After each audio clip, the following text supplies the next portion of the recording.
Prime Cabinet Secretary and Cabinet Secretary for Foreign and Diaspora Affairs, Mudavadi, returned from a successful 3-day trip to Washington, D.C., where the Kenyan government began new trade talks with the Donald Trump administration. Mudavadi met with Senator Marco Rubio, U.S. Secretary of State in Washington, D.C., where Kenya and the U.S. pledged to continue building on decades of shared values and strategic partnerships. Listen in.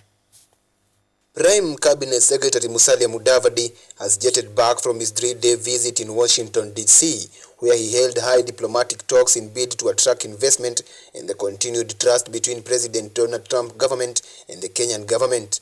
Mudavadi's series of meetings included a meeting with Senator Marco Rubio, U.S. Secretary of State, where Kenya and the United States agreed to continue to build on decades of shared values and strategic cooperations. The two leaders discussed regional peace and security, increased commerce and investment, and strengthened diplomatic ties. Mudavadi addressed the U.S. administration on the conflicts in the Greater Horn of Africa, focusing on the ongoing East African Community and South African Development Community SADC-led peace efforts in the Democratic Republic of Congo, which have involved 5 heads of states. I had a meeting with Mr. Ambassador Greer, the U.S. Trade Representative. In this meeting,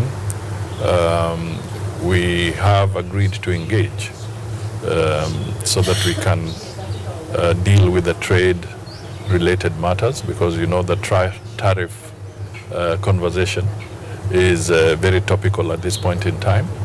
And when you look at Africa, the question of AGOA is more or less coming to its end. Congress, of course, has the opportunity to make the final decision, but we don't know whether they will renew it or not. But every indication is that the enthusiasm to have AGOA extended may not be as strong as it was in the past. So we have to start adjusting to the new realities. And during his stay in Washington, Mudavadi met with the International Monetary Fund, Mr. Hiroshi Matano, Executive Vice President of MIGA, and his team to discuss a prospective diaspora bond for Kenya. Other discussions were held with the leaders of Exim Bank and the International Development Finance Corporation. I will be leaving Washington today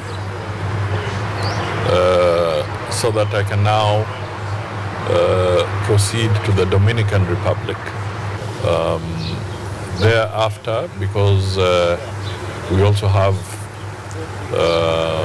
links with Brazil, I'll then proceed to Brazil to also conclude our bilateral arrangements.